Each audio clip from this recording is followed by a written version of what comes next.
Hello class. Welcome back बच्चों। तो प्यारे बच्चों, स्टार्ट करते हैं नया लेक्चर। बेटा नए लेक्चर में आज दो सोर्स ऑफ फाइनेंस का डिस्कशन करना है, शुरू करके खत्म करना है बेटा। ठीक है, मैंने भी टोटल 5 खत्म कर दिए हैं बिल्कुल। ठीक है ना, equity share, preference share, debenture, retained earning और ट्रेड क्रेडिट, ये 5 हम खत्म कर चुके हैं। लीज फाइनेंसिंग और फैक्टरिंग में करा नहीं रहा। ठीक है जी, जिन स्कूल में आ रहा है बेटा उनको अलग से बता दूंगा। ठीक है, अब मैं आगे बढ़ रहा हूँ। 7 मेरी तरफ से खत्म हो चुके हैं पब्लिक डिपॉजिट्स और कमर्शियल पेपर की। बेटा बात करते हैं, आराम से सुनना बेटा। इन दोनों में ना सिर्फ इक्का दुक्का बात का डिफरेंस है, बाकी सब बातें बिल्कुल सेम है। ठीक है जी बाबू। पब्लिक डिपॉजिट्स या कमर्शियल पेपर कंपनी इशू करती है।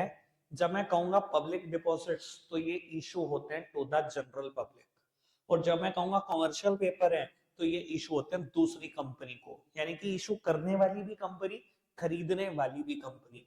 इसीलिए इसका एक दूसरा नाम भी है, इसको लोग प्यार से कहते हैं inter corporate deposits. That means corporate to corporate deposit, बेचने वाला भी कॉर्पोरेट और खरीदने वाला भी कॉर्पोरेट। अब बेटा मुद्दा ये उठता है, पब्लिक या दूसरी कंपनी आपके कमर्शियल पेपर या पब्लिक डिपॉजिट क्यों खरीद रहे हैं, उनको ऐसा क्या लालच, और आपको इशू करने का क्या फायदा? दोनों का फायदा बेटा। अगर आप कंपनी हो और बैंक से लोन लेने जाते हैं, बैंक लोन का रेट बताता है, अच्छा बिजनेस लोन लेना है 11% ब्याज, 12% ब्याज, 13% ब्याज, 14% ब्याज, लगभग 11 से ऊपर ऊपर की बात कर। ठीक है, अब भैया आप 11 से लेकर 14% तक ब्याज देने में इंटरेस्टेड नहीं हो, आपने क्या करा, पब्लिक डिपॉजिट इशू कर दिया 9% पर, 8% पर। अब आपको 8 या 9% पे पैसा मिल गया, आपकी मौज आ गई, पब्लिक की भी मौज आ गई। अगर ये एफडी कराते लोग, 6% ब्याज मिलता, इनको 8% मिल रहा है दूसरी कंपनी के पब्लिक डिपॉजिट्स खरीद कर, तो ये 8% में ज्यादा खुश है, ये 6% में खुश नहीं थे। तो बेटा दोनों का फायदा हो गया, कंपनी को कॉस्ट ऑफ बोरोइंग से सस्ती कॉस्ट पर लोन मिल गया, और बेटा पब्लिक को डिपॉजिट्स की परसेंटेज से ज्यादा परसेंटेज मिल गई कंपनी के पीडी खरीद कर। समझ में आती है बात, दोनों का फायदा। एक और बात बेटा, दोनों शॉर्ट टर्म इंस्ट्रूमेंट हैं, दोनों शॉर्ट टर्म। बुक लिखती है इसको मीडियम टर्म, बेटा सच बात ये शॉर्ट टर्म के लिए होते हैं। शॉर्ट टर्म मतलब विद इन 1 ईयर इसके पैसे वापस करने ही होंगे कंपनी को, दोनों के पैसे। जो बातें बोल रहा हूँ दोनों के लिए कॉमन है। ठीक है जी, दोनों अनसेक्योर्ड इंस्ट्रूमेंट है। अनसेक्योर्ड मतलब कोई भी एसेट कंपनी गिरवी नहीं रखेगी जब कमर्शियल पेपर या पब्लिक डिपॉजिट से पैसा लेगी। ठीक है जी, क्योंकि ये अनसेक्योर्ड इंस्ट्रूमेंट हैं दोनों, तो बिग सिर्फ उन्हीं कंपनी के पाएंगे जो कंपनियां लार्ज हैं, जिनकी क्रेडिट वर्दीनेस बहुत हाई है। ठीक है ना, ऐसे कोई कंपनी नहीं है जो कल बनी एबीसी लिमिटेड और अगले दिन आई और अगले दिन उसने कहा लो जी मेरे कमर्शियल पेपर, लो जी मेरे पब्लिक डिपॉजिट, कोई नहीं खरीदने का। अनसेक्योर्ड चीजों में लोग बेटा इन्वेस्ट नहीं करते। ठीक है ना, अनसेक्योर्ड इंस्ट्रूमेंट सिर्फ उन्हीं कंपनियों के बिक पाएंगे जो कंपनियां लार्ज हैं, जिनकी क्रेडिट वर्दीनेस बहुत बहुत हाई है, जिनकी मार्केट में इमेज है। आज रिलायंस इशू करे कमर्शियल पेपर या पब्लिक डिपॉजिट, पक्का बिक जाएंगे बेटा। ठीक है ना जी, लेकिन कोई छोटी मोटी कंपनी करेगी, नहीं बिकते बेटा। दूसरी बात, अगर रिलायंस भी इशू करे, क्या आप हजारों करोड़ रुपए के सपने ले रहे हो, हजारों करोड़ रुपए इकट्ठे कर दोगे? भैया अनसिक्योर्ड इंस्ट्रूमेंट लोग अच्छी कंपनी के खरीदते हैं, एक बात है। दूसरी बात है बेटा, अनसिक्योर्ड इंस्ट्रूमेंट के लिए कोई हजारों करोड़ रुपए नहीं दे देता, 5 करोड़, 10 करोड़, 20 करोड़, बस मैक्स समझो 20 करोड़ से ऊपर नहीं जा सकते आप। ठीक है ना, चाहे आप रिलायंस क्यों ना हो।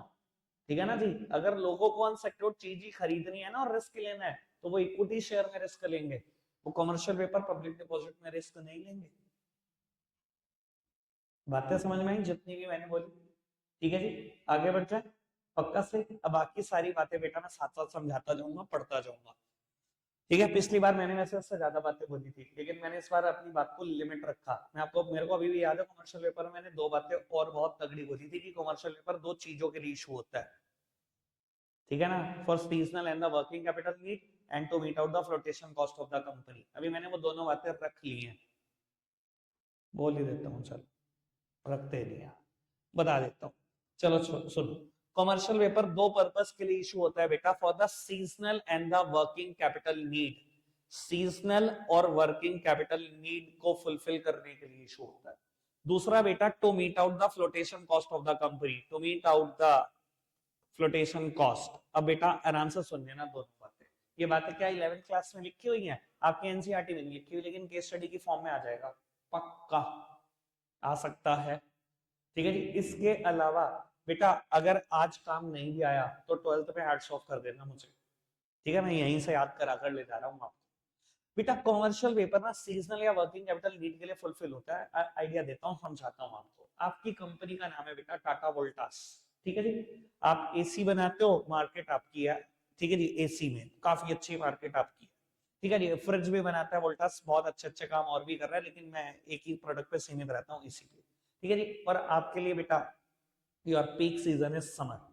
बाबू आपको ना फरवरी जनवरी आ चुकी है और पैसों की जरूरत है, एसी की मैन्युफैक्चरिंग करनी है और पैसे नहीं है आपके पास। आपने क्या करा, कमर्शियल पेपर इशू कर दिए मार्केट में, ठीक है जी। मैं कहता हूँ 10 करोड़ रुपए के, ठीक है, 10 करोड़ रुपए के कमर्शियल पेपर इशू कर दिए। कमर्शियल पेपर किसको इशू होते हैं, इशू करने वाली भी कंपनी, खरीदने वाली भी कंपनी। आपने दूसरी कंपनी को लालच दिया, मैं तुझे 10% ब्याज दूंगा, मुझे दे तू, साल का 10% तेरा ब्याज है, और मुझे पैसे कितने टाइम के लिए चाहिए, क्योंकि एक शॉर्ट टर्म इंस्ट्रूमेंट है। आपने कहा जी मुझे पैसे चाहिए 9 महीनों के लिए, ठीक है जी, जनवरी में ले रहा हूँ, अक्टूबर में वापस है। वो आपको दूसरी कंपनी ने 10 करोड़ रुपए दे दिए, ठीक है। अब आराम से सुनते जाना बात। 10 करोड़ रुपए दे दिए, आपने बेटा क्या किया, मैन्युफैक्चरिंग करी, मार्च में आपका प्रोडक्ट बनकर तैयार हो गया, 10 करोड़ से मार्केट में बेच दिया, ठीक है जी। बेचने निकल गया, एक बार अप्रैल तक या मई मिड तक बिक गए प्रोडक्ट, दोबारा पैसे आ गए, दोबारा मैन्युफैक्चरिंग करी, दोबारा बेच दिया, दोबारा मैन्युफैक्चरिंग करी, दोबारा बेच दिया। अगर मैं कहूं आपका ऑपरेटिंग साइकिल 3 महीने का है, तो 9 महीने में आपने प्रोडक्ट 3 बार बनाकर बेच दिया होगा, 3 बार बनाकर बेच दिया होगा, ठीक है ना जी। और मैं कहता हूं एक बार का मार्जिन है 20%। 10 करोड़ के साथ आपने पहले करे 12, फिर हुए 14, फिर हुए 16, अच्छे खासे पैसे 16 करोड़ रुपए आपकी जेब में आ गए। अब कंपनी को वापस करने हैं उसके 10 करोड़, साल का 10% ब्याज, साल का 10%, 9 महीने का कितना, कैलकुलेट कर लेना बेटा। अगर मैं कहूं चलो 10% ब्याज दे दिया आपने, 1 करोड़, 10 करोड़ के साथ 1 करोड़ का ब्याज दे दिया, चलो पैसे तो 75 लाख बैठता है, चलो 1 करोड़ ही मान लेते हैं। आपने 10 करोड़ के 11 करोड़ वापस कर दिए, लेकिन आपने उसी 10 करोड़ से 16 बना लिए, 5 जेब में आ गए दूसरों के पैसों से। आपने क्या किया यहाँ कमर्शियल पेपर का इस्तेमाल, working capital need, seasonal capital need को फुलफिल करने के लिए किया। कोई दिक्कत कोई परेशानी तो नहीं, समझ आई बात। दूसरी बात बेटा, कमर्शियल पेपर का दूसरा इस्तेमाल होता है to meet out the flotation cost of the company. बेटा ये क्या चीज होती है फ्लोटेशन कॉस्ट, सब समझते हैं, पैसा लेने के लिए जो पैसा खर्च होता है वो फ्लोटेशन कॉस्ट है। मैं कहता हूँ मेरी कंपनी में मुझे 100 करोड़ की जरूरत है, क्या 100 करोड़ कमर्शियल पेपर से मिल जाएंगे मुझे, भाई अनसिक्योर्ड चीज है, 10 12 15 करोड़ की बात करो, इससे ऊपर जाने की जरूरत नहीं है, नहीं मिलते, लोग नहीं खरीदते भैया। आपने क्या किया, आपको पता है भैया 100 करोड़ तो नहीं मिल सकते, आपने ना 100 करोड़ के इक्विटी शेयर इशू कर दिए, इक्विटी शेयर से तो मिल जाएंगे, वहां से तो 4 लाख करोड़ ले लो, ठीक है जी। आपने 100 करोड़ के इक्विटी शेयर इशू कर दिए, 100 करोड़ के शेयर इशू करने से क्या होगा, 10, मान लो मैं कहूँ फ्लोटेशन कॉस्ट 10% है, तो 10 करोड़ का खर्चा, अब 10 करोड़ भी नहीं है खर्चने के लिए। आपने क्या करा, मार्केट में कमर्शियल पेपर इशू करे 10 करोड़ के, 10 करोड़ आ गए, वहां से फ्लोटेशन कॉस्ट का खर्चा कर लिया, 100 करोड़ आ गए, 100 करोड़ बिजनेस में इन्वेस्ट कर दिए। अब पहले साल जो भी कमाया पहले कमर्शियल पेपर का वापस किया, क्योंकि विद इन 1 ईयर उनके पैसे वापस होते हैं, इक्विटी के तो पैसे वापस नहीं होने, उनको डिविडेंड पहले साल 1 रुपया नहीं दिया, जितना कमाया कमर्शियल पेपर के पैसे लौटा दिए, लौटा दिए, अगले साल से कमाते जाओ, देते जाओ इक्विटी शेयर। तो कमर्शियल पेपर का दूसरा इस्तेमाल क्या होता है, इक्विटी शेयर की फ्लोटेशन कॉस्ट मीट आउट करने के लिए इस्तेमाल होता है। और जब भी कमर्शियल पेपर इक्विटी शेयर की फ्लोटेशन कॉस्ट मीट आउट करने के लिए यूज होंगे बेटा, कमर्शियल पेपर का नाम बदल जाएगा, उस टाइम पे हम कमर्शियल पेपर को बोलेंगे ब्रिज फाइनेंसिंग।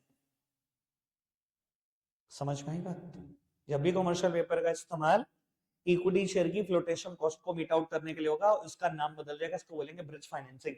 आज मुझसे लिख कर ले लो कि ये बेटा आपके पेपर में आ रहा है क्वेश्चन, आज बता रहा हूं, ठीक है जी। अच्छा पहली बार बनाया क्या मैंने ये आपके सामने, कभी कभी बनाता था मैं, सही बनाया नहीं है,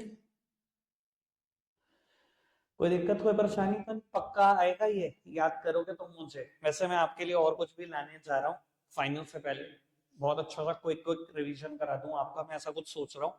चलो खैर पढ़ना शुरू करते हैं बेटा जी। मेरिट्स पढ़ते हैं पब्लिक डिपॉजिट की। अरे नहीं, पहले तो इंट्रो ही पढ़ा दूं मैं बाबू। इंट्रो पढ़ेंगे हम, चलो यहां तक पढ़ते हैं, बिजनेस तक। कहता है deposit that are raised by the organisation directly from the public are known as public deposit. Public से पैसे लिए तो public deposit. Rates of interest offered on PD are usually higher than the offered on bank deposits. Bank में deposit करते 6% मिलता है, मैं 8 दे रहा हूँ, पीडी पे 8% है। आगे बढ़ो। Any person who is interested in depositing money in an organization can do so by filling up a prescribed form. The organization and return issue a depository receipt as acknowledgement of debt. बाबू अगर आप कोई भी person मेरी company में PD में पैसा लगाना चाहता है तो एक प्रेस्क्राइब्ड फॉर्म है, वो फॉर्म फिल कर दे, बदले में मैं एक्नॉलेज दूंगा, एक्नॉलेजमेंट दूंगा आपको, जिसपे लिखा होगा हाँ मेरी कंपनी ने आपसे लोन लिया है और इतने टाइम के बाद इतने इंटरेस्ट के साथ मैं आपके पैसे वापस कर दूंगा। ठीक है जी, उसे ही पब्लिक डिपॉजिट बोल रहे हैं, उस डॉक्यूमेंट को। काम की बात यह है बेटा, एक टर्म आती है public deposit can take care of both medium and short term financial requirement of business. Medium term को ध्यान मत रखना, सच बात यह है कि ये शॉर्ट टर्म के लिए इशू होते हैं। अब पढ़ो जी मेरिट्स। एक काम करना, तीनों पढ़ देना फटाफट से।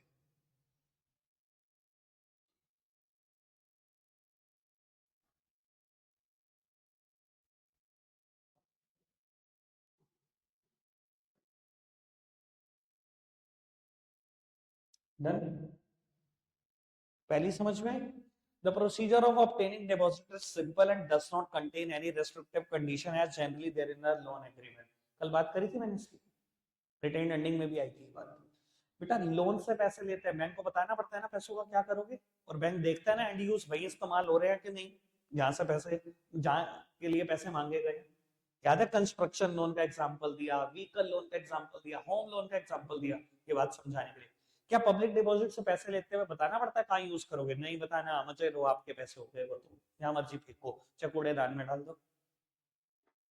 ठीक है जी, एंड यूज नहीं देखती पब्लिक कि आपने क्या किया पैसे को। ठीक है, आगे बढ़ो। Cost of PD is generally lower than the cost of borrowing from bank and financial institution. Company के एंगल से मेरिट लिखी है। कंपनी अगर बोरोइंग करती तो 11% पे करती है, अगर 8% से पैसे मिल गए हैं तो कंपनी की तो मौज आ गई, बोरोइंग से तो सस्ती कॉस्ट पड़ी। ठीक है, और कोई भी एसेट गिरवी नहीं होगी पीडी से पैसा लेते टाइम, मैंने पहले ही बता दिया अनसिक्योर्ड इंस्ट्रूमेंट है, अनसिक्योर्ड है तो कुछ भी गिरवी नहीं होना। ठीक है जी बाबू। फोर्थ वन, कंपनी का कंट्रोल भी डाइल्यूट नहीं होगा, कंट्रोल डाइल्यूट सिर्फ इक्विटी शेयर करते हैं। ठीक है पुत्र जी, अब कोई दिक्कत कोई परेशानी तो नहीं इसमें? लिमिटेशन 3 पॉइंट फटाफट से पढ़ना।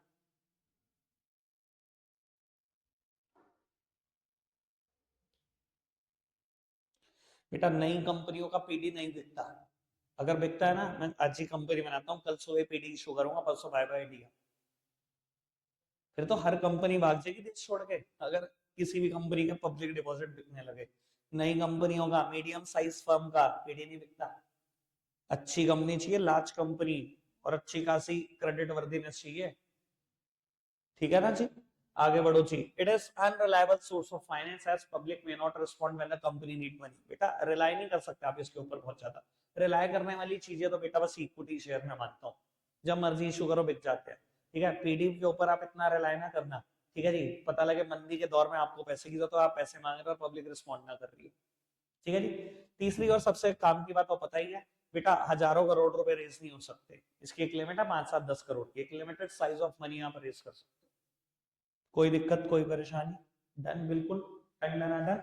कॉमर्शियल पेपर का इंट्रोडक्शन नहीं पढ़ना, सेम इंट्रोडक्शन लिखना है पब्लिक डिपॉजिट का, जहां जहां वर्ड पब्लिक आया वहां कंपनी कॉर्पोरेट का नाम लिखना है, मतलब चेंजेस कर लेना, म्यूटेटिस म्यूटेंडिस। ठीक है ना जी, प्यार से बोलते हैं मोटा मोटी। म्यूटेटिस म्यूटेंडिस का मतलब क्या होता है? लेटिन लैंग्वेज में इसका मतलब होता है, बच्चे कह रहे हैं अंग्रेजी समझ नहीं आ रही तो लेटिन पढ़ा लो।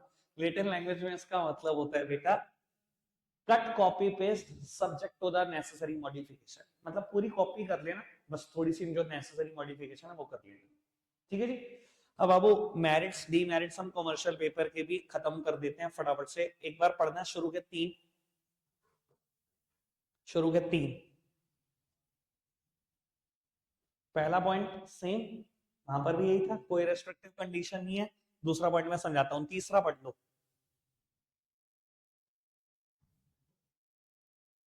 तीसरा डन। अब दूसरे का मतलब समझ लो। कहते हैं it is a freely transferable instrument, it has high liquidity. Freely transferable instrument का मतलब समझते हो? मतलब बिक सकता है आसानी से। लिक्विडिटी का मतलब समझते हो? Convertibility into cash. ठीक है, अब मेरी बात सुनना। मेरी कंपनी है एबीसी लिमिटेड, मैंने अपने कमर्शियल पेपर बेचे, भव्य की कंपनी है पीक्यूआर लिमिटेड। मैंने तय हुआ 10 महीने के लिए पैसे लिए, 10 महीने बाद पैसे दूंगा। ठीक है, एबीसी ने पीक्यूआर लिमिटेड को अपने कमर्शियल पेपर बेचे, उसको 5 महीनों के बाद पैसों की जरूरत पड़ी। मेरी कंपनी देखी, मैंने तो तय किया 10 महीने बाद दूंगा। क्या मार्केट में बेच सकता है? बेच सकता है, फ्रीली ट्रांसफरेबल है, आराम से बिक जाते हैं। और बेटा कभी भी कैश में कन्वर्ट हो जाते हैं, इसलिए बोला गया कि लिक्विडिटी है। इसने क्या करा, एक और कंपनी है LMN लिमिटेड, ठीक है जी, वो कंपनी आराध्य की है, उसको बेच दिए कमर्शियल पेपर मेरी कंपनी के, तो बेचे जा सकते हैं बेटा। नेगोशिएबल इंस्ट्रूमेंट है ये, नेगोशिएबल मतलब बिक सकता है। ठीक है मित्र जी। बाबू फोर्थ मेरिट नहीं है, मैं पढ़वा देता हूँ, गलत बात है ये बिल्कुल, ठीक है ना। मतलब एनसीईआरटी खुद ही फंस जाती है मुझे लगता है ऐसे पॉइंट लिखकर। कहता है commercial paper provide a continuous source of fund, this is because their maturity can be tailored to suit the requirement of the issuing firm. Further maturing commercial paper can be repaid by selling new commercial paper. बेटा शुरू की 5 लाइनें गलत है, आखिरी की बात बिल्कुल ठीक है। कहता है कमर्शियल पेपर की मैच्योरिटी कभी भी बदली जा सकती है जब आप चाहो। मतलब तो वही बात होगी, मैंने भव्य को इशू करे, ये तय होगा 10 महीने के बाद पैसा देंगे, जब 10 महीने पूरे होंगे और 3 महीने बाद देंगे, ऐसे। ये इनका तो मतलब यही है। और आप ये देखो, एक तरफ क्या लिखते हैं ये, एक तरफ ये लिखते हैं, पढ़ना जरा लिमिटेशन का तीसरा पॉइंट।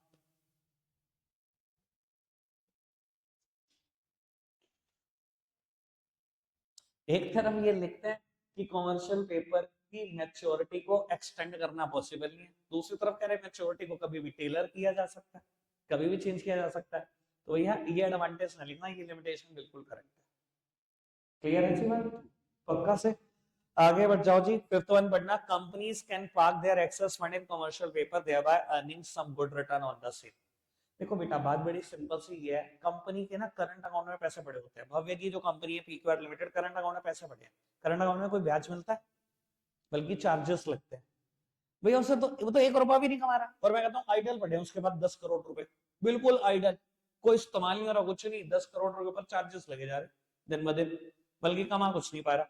तो अगर वो मेरी कंपनी के कमर्शियल पेपर खरीद ले तो अच्छी रिटर्न कमा सकता है। कहा उस पैसे पे 0 रिटर्न आ रही थी, कहा मैं 8% देना शुरू कर दिया उसको।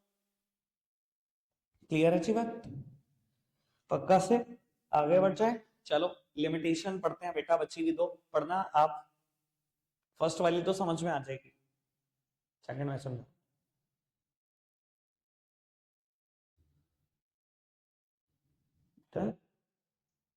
ठीक है, सेकंड में समझा रहा हूं।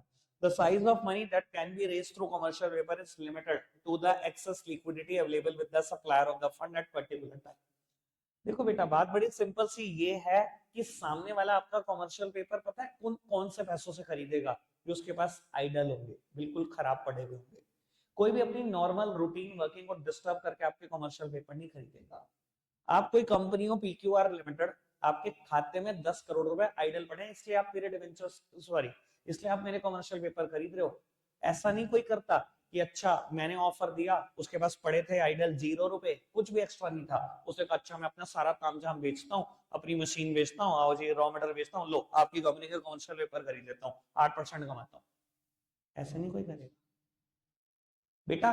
कोई भी कंपनी अपनी एक्सेस मनी पार्क करती है कमर्शियल पेपर, सिर्फ एक्सेस मनी को पार्क किया जाता है, कोई भी अपने नॉर्मल रूटीन वर्किंग को डिस्टर्ब नहीं करता। क्योंकि एक बात बताऊं बड़ी सीधी सी, जनरली कंपनी का प्रॉफिट मार्जिन 15 से 20% है। ज्यादातर कंपनियों का प्रॉफिट मार्जिन इंडिया में 15 से 20% है। वो अपने 15 से 20% छोड़ के मेरे से 8% कमाएंगे? खुद सोचो। अब जहां सारा ताम झाम बेच के मेरी कंपनी के कमर्शियल पेपर थोड़ी लेके बैठ जाएंगे, 8% थोड़ी कमाना उन्होंने। क्लियर है अच्छी बात, समझ में आती है इतनी बात? रखता है आज के लिए इतना ही है प्यारे बच्चों, बाय बाय।